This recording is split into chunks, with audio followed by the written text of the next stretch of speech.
quinta-feira na Marcoense FM, entre as 10 e as 11 horas. O meu Marco, a minha, a sua, a nossa voz. O meu Marco, porque conhecer a nossa terra é amá-la mais.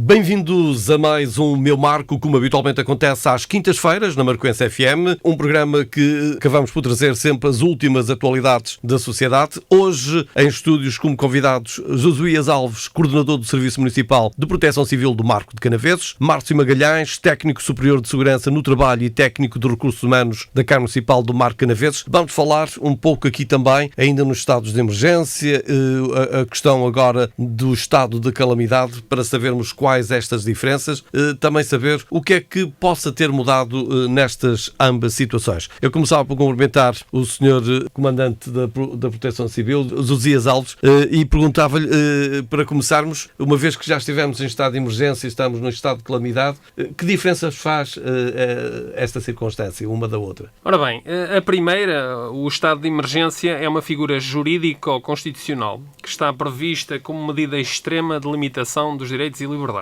Está previsto na Constituição e estava pensado para outro tipo de situações que não um vírus, como uma agressão por parte de uma potência externa, um limiar de guerra civil ou um grande caos social ou político. Já o estado de calamidade está previsto na Lei de Bases da Proteção Civil, criada em 2006 e por várias vezes revista, e pode ser aplicado quando, perante uma catástrofe ou acidente grave de previsível intensidade, o país se vê perante a necessidade de adotar medidas de caráter excepcional destinadas a prevenir, reagir ou repor a normalidade das condições de vida. Isto é um dado novo, inclusivamente mesmo para as forças de segurança, foi um dado novo, como para todos nós, o que obrigou a muitas alterações, inclusivamente na questão da ordem pública, não é? Completamente.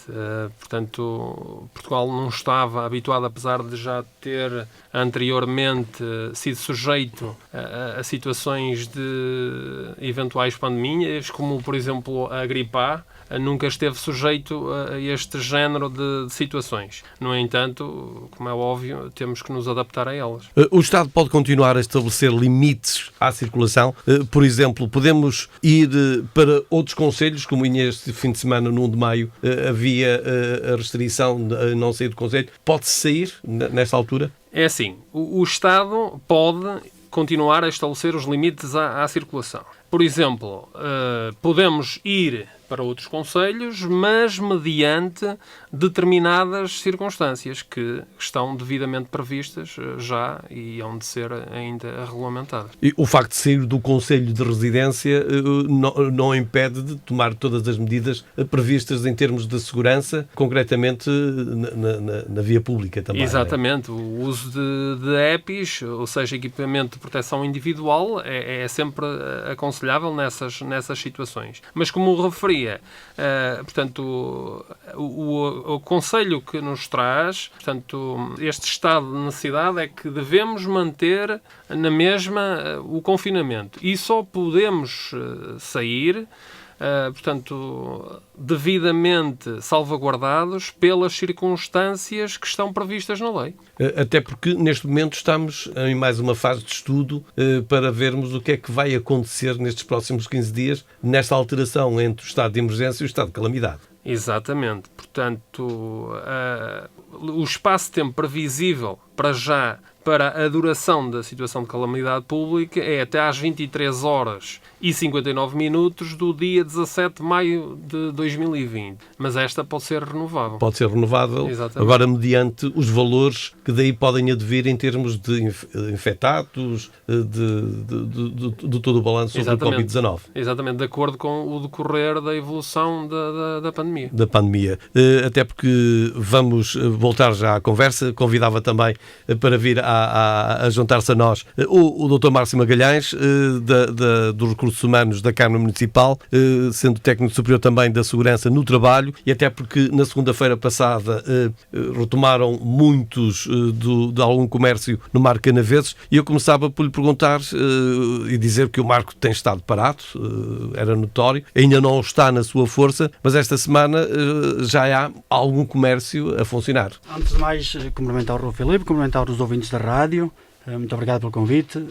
De facto, nós desde a passada segunda-feira temos algum comércio a funcionar com as devidas restrições e as devidas indicações pelas entidades reguladoras da saúde. Em primeiro lugar, dizer que as empresas devem, em articulação com os serviços que lhe prestam, as entidades que lhe prestam serviços de segurança e saúde no trabalho, efetuar um levantamento da situação atual de cada uma delas e elaborar um plano de contingência. Este plano de contingência prevê um conjunto de situações, nomeadamente as medidas a adotar na perspectiva da prevenção, as medidas a adotar no caso do surgimento de um caso suspeito e as medidas a adotar pelos próprios trabalhadores, pela própria entidade, para proteger os seus próprios trabalhadores. Nós sabemos agora que os serviços, por exemplo, de higiene pessoal, os cabeleireiros, barbeiros, manicures, as pedicures e similares, têm de funcionar por marcação prévia. É obrigatório o uso de máscara nos estabelecimentos fechados. A lotação máxima das pessoas limita-se a 5 pessoas por cada 100 metros quadrados. É obrigatória a higienização regular dos espaços. Pronto, todo este conjunto de medidas deve ser analisado juntamente com os seus serviços de segurança e saúde no trabalho para que se tomem as tais medidas a adotar. Até porque quando diz que a questão de até pegarmos numa questão mais peculiar, ir ao barbeiro, terá que ser por marcação prévia, isto porque assim que esse cliente sair do espaço, depois terá que haver a higienização. É justamente aí que se pretende chegar. O que se pretende, por exemplo, com a marcação prévia, será permitir à entidade, ao barbeiro, neste caso, tomar as devidas precauções. Higienizar o espaço, mudar de bata, preparar todos os utensílios, higienizar todos os utensílios que vai utilizar com cada um dos seus clientes. Não é? Dr. Márcio Magalhães, em caso também da existência de casos suspeitos, como é que os responsáveis dos estabelecimentos ou empresas devem agir? No caso de se aperceberem que há alguém, de facto, com problemas no seu espaço. Exatamente.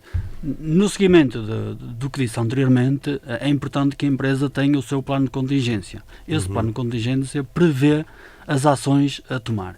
Eu recomendava às empresas a ler a informação técnica da DGS nesse sentido, em que tem lá uma espécie de modelo de plano de contingência pré-elaborado em que as empresas devem adotar, juntamente com os seus serviços de segurança e saúde no trabalho. No entanto, caso se detete um caso que possa vir a ser suspeito, e que tenha os sintomas, já agora não me canso de o relembrar, os principais são a febre, a tosse, as dores do corpo e a dificuldade respiratória. Mas caso se considere um caso suspeito, as pessoas devem continuar a ligar a linha Saúde 24 para seguir as suas indicações e devem reservar a pessoa, no fundo, afastá-la de outros clientes, de outros trabalhadores, prestar-lhe o auxílio necessário, identificar eventuais contactos que ela tenha tido com outras pessoas para que se possa também a seguir perceber o que é que se irá fazer, que contactos é que tem que se prestar com essas pessoas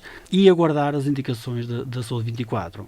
Como já sabemos, as pessoas estão obrigadas a usar as máscaras, essa pessoa deve tê-la, manter o seu distanciamento social de outras pessoas. É claro que uma pessoa, quando tem sintomas dos que acabou por referir, quase ninguém quer sair de casa. Justamente. O problema é daquelas pessoas que possam ser assintomáticos, que podem ter o Covid em si, que nem sintomas têm, como há testemunhos até de pessoas com alguma idade, e que essas pessoas podem vir a infectar os outros, não é? Justamente. Esse é onde se deve fazer verdadeiramente a prevenção, o caso da proteção individual. Justamente. Por isso mesmo é importante que nós tenhamos as nossas medidas de proteção individual que se traduzem nas outras pessoas. Este facto de nós agora andarmos todos a usar máscara é para nos protegermos a nós, mas mais que tudo protegermos os outros. Nós devemos ter noção e termos presente que se tivermos tido contacto com uma pessoa que tenha sido confirmada como infectado, devemos reservar-nos. devemos evitar ir trabalhar, devemos evitar ir às compras, devemos evitar sair de casa, manter um confinamento e estar atento a eventuais sintomas. Pois, muito bem. E agora atrevia-me, porque estávamos a falar de compras, atrevia-me a desafiar novamente aqui o Sr. Comandante Josias Alves para dizermos então que posso sair de casa, posso circular à vontade ou à vontadinha? Não. Não. Os cidadãos devem abster-se de circular em espaços e vias públicas, bem como em espaços e vias privadas equiparadas a vias públicas, e permanecer no respectivo domicílio, exceto para as deslocações autorizadas pelo presente regime. Ou seja, quais é que são as deslocações autorizadas? São aquelas que visam a aquisição de bens e serviços, deslocações para efeitos de desempenho de atividades profissionais ou equiparadas, procura de emprego ou resposta a uma oferta de trabalho, deslocações por motivos de saúde, designadamente para efeitos de obtenção de cuidados de saúde e transporte de pessoas a quem devam ser administrados tais cuidados ou dádivas de sangue, deslocações para acolhimento de emergência de vítimas de violência doméstica ou tráfico de seres humanos, bem como de crianças e jovens em risco por aplicação de medida decretada por autoridade judicial ou Comissão de Proteção de Crianças e Jovens em casa de acolhimento residencial ou familiar.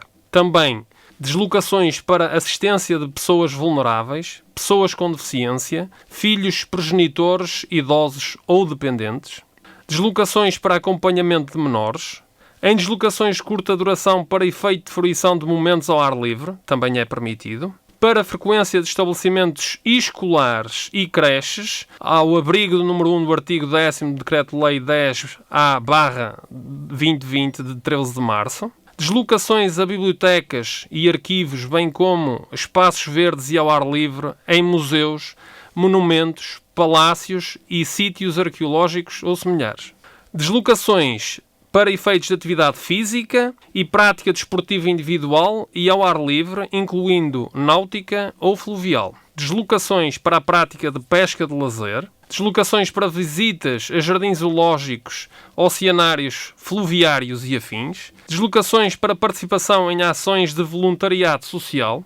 Deslocações por outras razões familiares imperativas, designadamente o cumprimento de partilha de responsabilidades parentais, conforme determinada por acordo entre os titulares das mesmas ou pelo tribunal competente.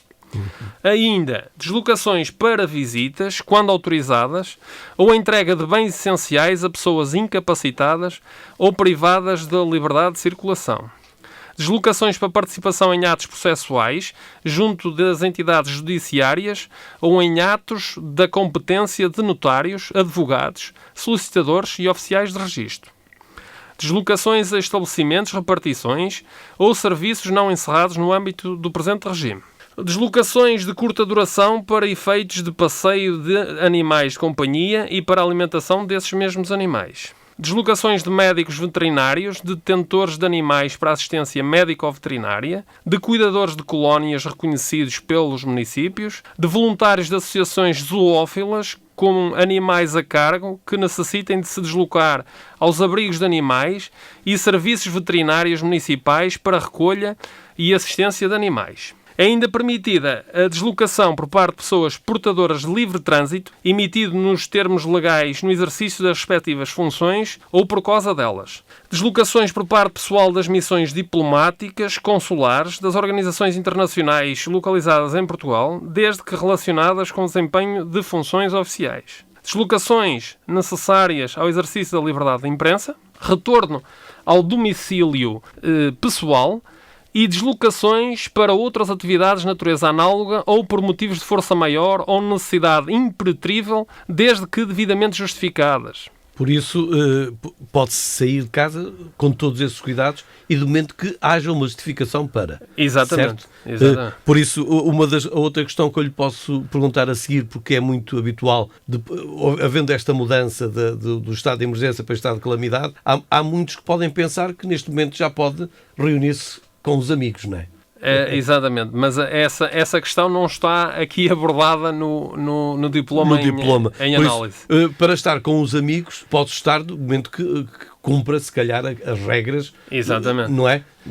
Desde que cumpra com as regras e estejamos numa daquelas situações que foram mencionadas já anteriormente.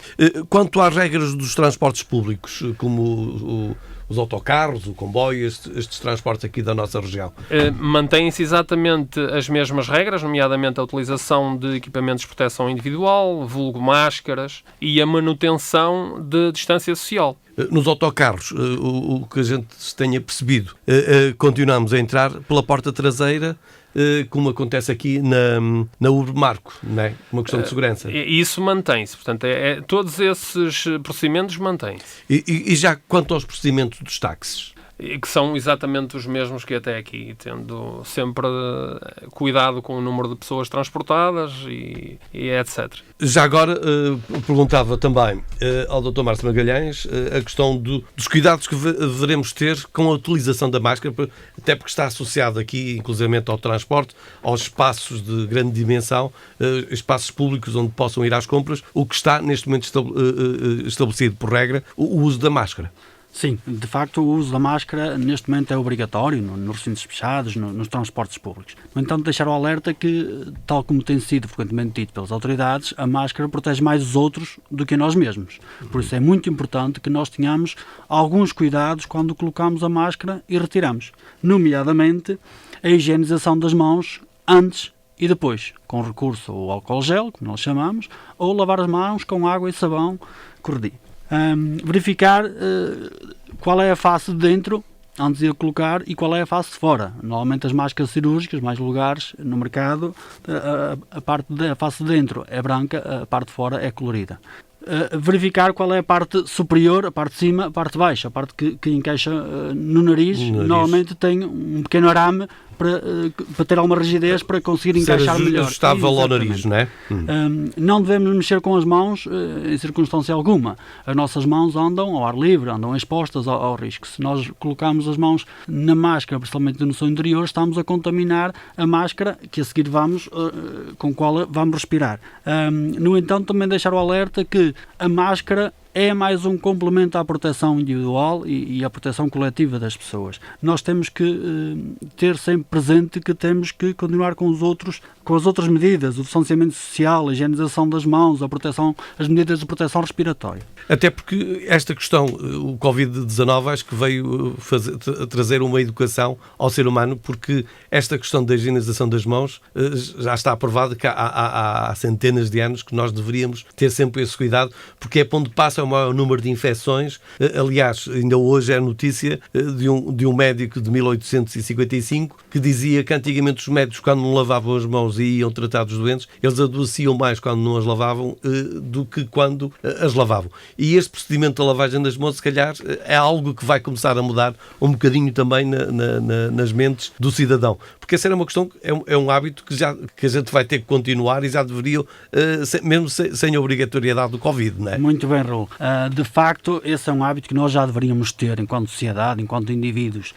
Nós vimos, por exemplo, agora as nossas escolas, eu tenho um filho no infantário, e percebi que, de facto, já lhe transmitem esses conceitos muito antes desta questão do Covid-19 ou da Covid-19, da higienização das mãos, da importância que tem e dos perigos que nós corremos ao transmitir objetos, ao tocar em todo lado e depois levarmos as mãos à boca. Esta questão da higienização das mãos é importante, muito pelo facto de nós também termos muito o hábito de levarmos a mão à cara, à boca, aos olhos, ao nariz, que são, e neste caso concreto da Covid-19, as principais vias de transmissão.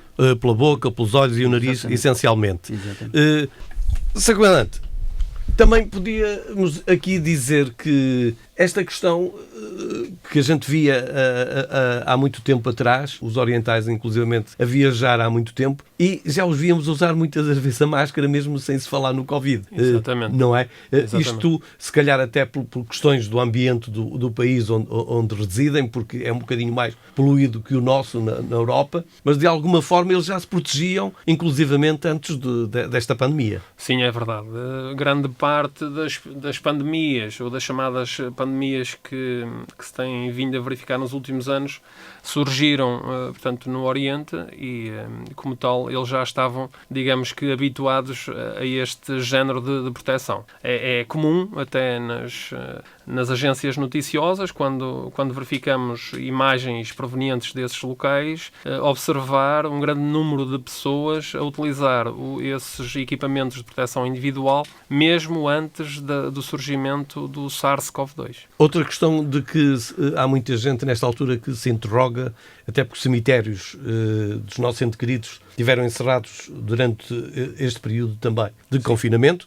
Abriram agora, muito recentemente, as portas, com um horário restrito. Exatamente. Como é que as pessoas que queiram tirar dúvidas se podem ou não devem? Quais são estas medidas da visita ao cemitério, concretamente? Portanto, isto depende de quem esteja a gerir o espaço, não é? Isto foi a Junta de Freguesia pode aqui também adaptar-se um bocadinho, fazer um horário flexível, mediante o funcionário, porque vai obrigar a ter um funcionário à porta nestes primeiros dias, não é? Exatamente. Portanto, as autarquias estão a zelar pela manutenção do espaço e, apesar de estar sujeito a estas regras impostas, podem ser autorizadas as idas ao cemitério. Portanto, há que verificar junto dos responsáveis das juntas de freguesia, perguntar quais é que são os horários admissíveis e quais são os condicionamentos para se procederem a essas visitas. No mesmo seguimento, já os funerais, antigamente,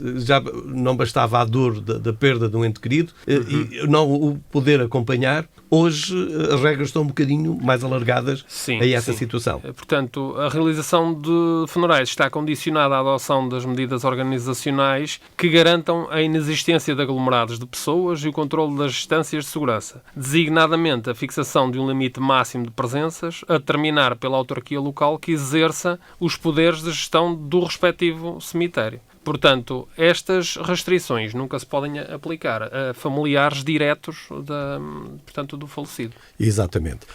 Já uma outra questão. Por exemplo, amanhã está bom tempo e apetece-me ir para a praia.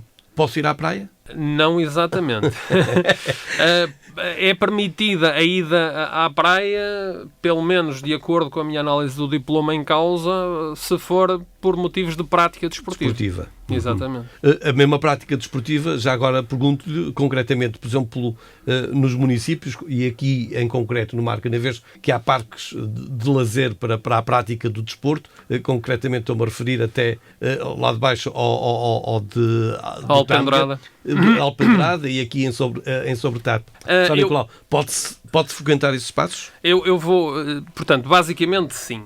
Mas deixe-me falar mais relativamente à prática de atividades físicas e desportivas. Esta prática, em contexto não competitivo e ao ar livre, pode ser realizada desde que se assegurem as seguintes condições. Primeiro, respeito de um distanciamento mínimo de 2 metros entre cidadãos para atividades que se realizem lado a lado ou de 4 metros para atividades em fila. Impedimento de partilha de materiais e equipamentos, incluindo sessões com treinadores pessoais. Impedimento de acesso à utilização de balneários e o cumprimento de um manual de procedimentos de proteção de praticantes e funcionários. É permitido ainda o exercício de atividade física e desportiva até 5 praticantes, nunca pode exceder, portanto, este número, com enquadramento de um técnico, ou a prática de atividade física e desportiva recreacional até 2 praticantes. Postas estas regras, podem utilizar os equipamentos de lazer do município. Do município. Porque é claro que nesta questão do confinamento e concretamente o isolamento é importante, mas também é importante manter uma saúde mental ativa e... Completamente, né? completamente. Psicologicamente, o ser humano não nasceu para ser confinado. Exatamente. E como tal, portanto, é deveras importante a prática desportiva para que realmente as pessoas possam ter uma saúde psicológica, para além da física, portanto, acima dos valores que são aconselháveis.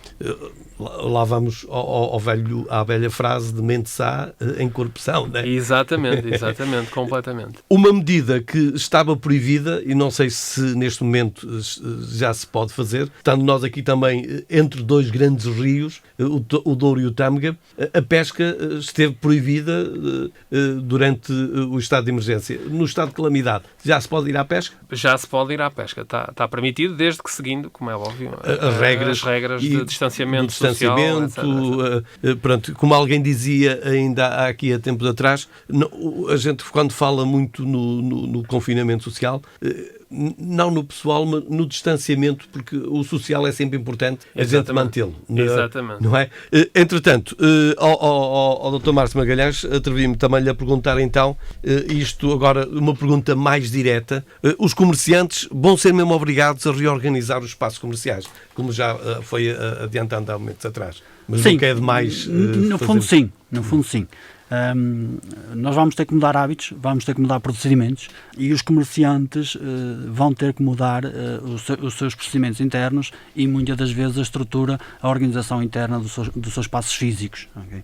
Mais uma vez é aconselhável que o façam através dos serviços de segurança e saúde, que estarão mais por dentro destes assuntos, porque será necessário avaliar estabelecimento a estabelecimento. Nós podemos falar do tipo de negócios, mas o tipo de negócios pode ter diferentes espaços físicos, pode ser exercido em diferentes espaços físicos. Por isso, será importante avaliar espaço a espaço, estabelecimento a estabelecimento, quais as reais condições e medidas a implementar. Okay?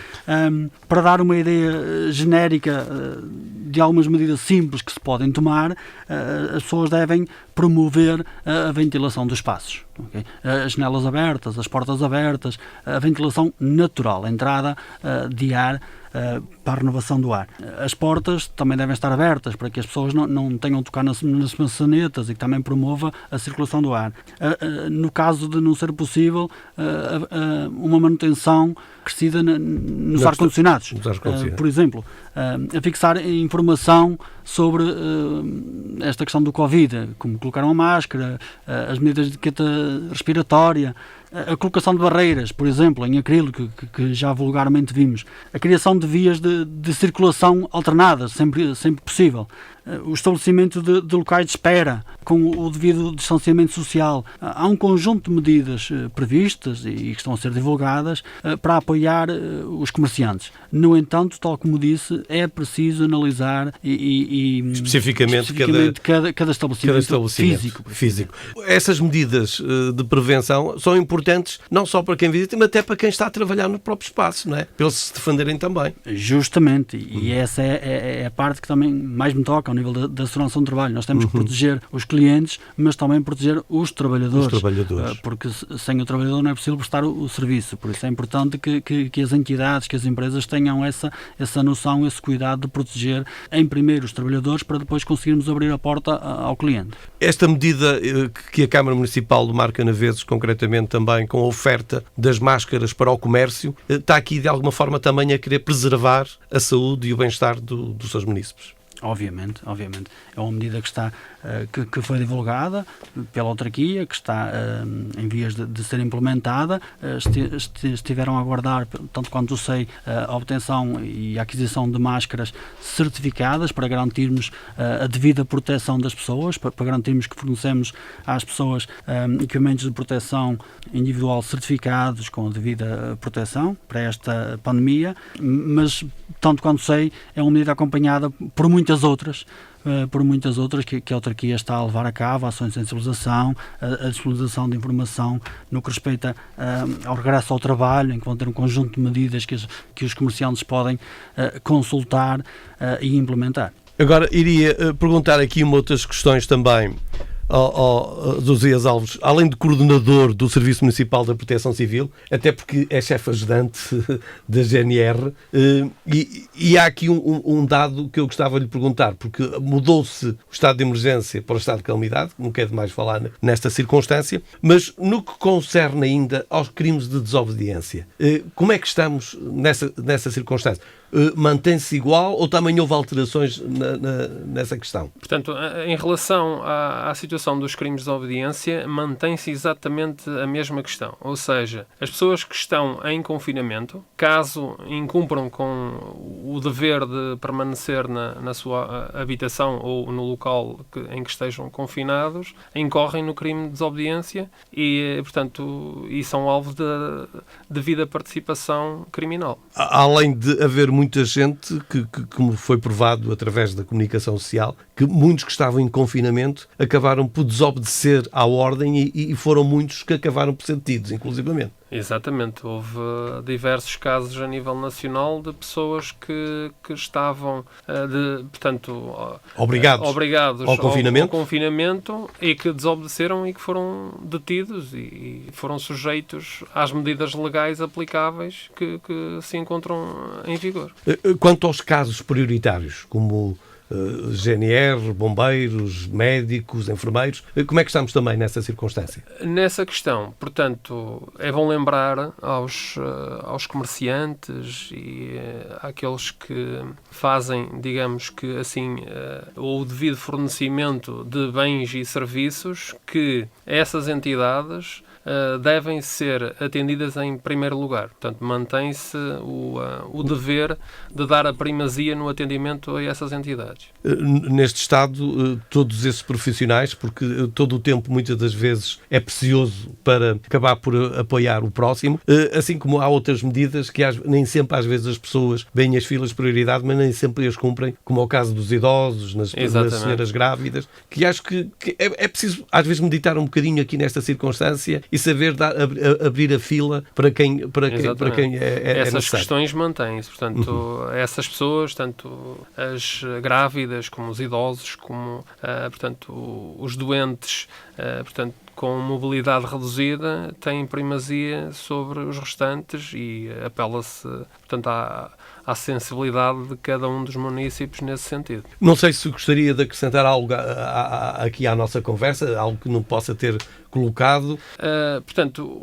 O facto de nós passarmos de um estado de emergência para o estado de necessidade preocupa-me bastante, porque eu compreendo que os municípios tenham estado confinados nas suas residências e que queiram agora ver essa situação dirimida de uma vez por todas. Mas é necessário que pensemos não só na nossa própria saúde, mas também na saúde dos outros. E uma vez que o município do Marco Canaveses tem a nível nacional os casos mais elevados em termos numéricos de situações de tuberculose e de doenças pulmonares obstrutivas crónicas, devemos pensar nessas pessoas e protegê-las ao máximo. Portanto, eu apelo a todos os municípios que tenham esse cuidado, que se protejam sempre e que observem todas as regras que foram, entretanto, implementadas. Nós conseguimos, no município, conter, portanto, esta questão da pandemia, graças muito e fundamentalmente às boas práticas dos nossos concidadãos. E aquilo que eu apelo, para não estragarmos o trabalho até agora feito, é que eles mantenham essa sensibilidade. Aliás, até porque havia quase uma preocupação redobrada nos concelhos que até se uniram para o combate ao Covid-19 desta pandemia, Marco de Canaveses e Baião. Exatamente. E havia aqui uma preocupação acrescida pelo facto destes concelhos até terem muitos transfronteiriços que acabaram no início por virem para o Marco e que, felizmente, em termos de infectados, no número superior. Exatamente. Eu relembro que nós estamos aqui, somos praticamente fronteira com os municípios que primeiramente receberam a maior parte das infecções, nomeadamente Lousada e Felgueiras. E o facto de se ter conseguido conter, portanto, o número de infecções, portanto, aqui neste município e nos municípios vizinhos, nomeadamente o de Baião, é sem dúvida fruto não só do planeamento, mas da compreensão de cada município. Exatamente. E, como tal, eu queria apelar, novamente, a que tenhamos consciência, não é? Porque uma vez que eu também sou concidadão deste município, tenhamos todos consciência de que, para além da nossa saúde, podemos estar a pôr em causa a saúde dos outros. E, dadas as nossas características em particular, eu temo que, se isto não for cumprido, nós venhamos a ter um grande número de casos graves e, eventualmente, até de óbitos. Portanto, no estado de necessidade, há a necessidade, passa a expressão, de nós termos máximo cuidado nas nossas relações interpessoais. Isto só para sublinhar o que já tinha acabado de dizer, precisamente a pensar na tuberculose, porque somos uma região onde temos muitas pedreiras. Exatamente. Não é? As doenças pulmonares obstrutivas crónicas, nomeadamente silicose e outras. Portanto, nós temos das maiores prevalências a nível nacional. A nível nacional. E essas pessoas, como muito bem sabe, são pessoas que têm vulneráveis, exatamente, que a imunidade... têm especial vulnerabilidade a esta questão do Covid-19. Muito bem. Já agora perguntava também ao Dr. Márcio Magalhães se quer acrescentar algo ou se não, para deixar também um conselho para os nossos ouvintes, para toda esta região. Sim, muito obrigado, Raul.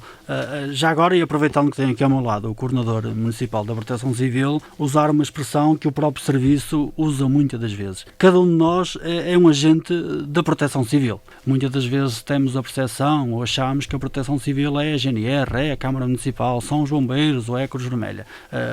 Não, cada um de nós é de facto um agente da Proteção Civil e deve zelar pela sua segurança e pela dos outros. Um dos lemas que a DGS tem utilizado e que eu acho que é muito bem conseguido é proteja-se a si, proteja os outros. Até porque costumam dizer a minha máscara protege-te a ti e a tua protege-me a mim. Justamente. Esta definição, este alargar da utilização da máscara é para que nos protejamos uns aos outros, não tanto para nos protegermos a nós. Será importante que as pessoas tenham esta concepção, esta realidade bem presente, que temos todos que dar o nosso contributo, temos todos que zelar pela nossa segurança, mas também pela dos outros. Pois muito bem, eu quero agradecer aos dois pela disponibilidade, por virem trazer aqui também este enriquecimento sobre o que é este estado de calamidade, depois do estado de emergência. Algumas regras mantêm-se, como aqui ficou bem definido, outras foram mais alargadas, em alguns casos até abertas, onde estavam completamente encerradas. Por isso agradecer ao José Alves, Coordenador do Serviço Municipal da Proteção Civil, ao Dr. Márcio Magalhães, também Técnico Superior da Segurança no Trabalho e Técnico dos Recursos Humanos da Câmara Municipal de Marcanaveses, por terem-se juntado a nós nesta quinta-feira no Meu Marco e trazerem toda esta informação. Muito obrigado. Voltamos com o Meu Marco de hoje 8 dias aqui na Marcoense FM. À quinta-feira na Marcoense FM, entre as 10 e as 11 horas. O Meu Marco. A minha, a sua, a nossa voz. O Meu Marco, porque conhecer a nossa terra é mala mais.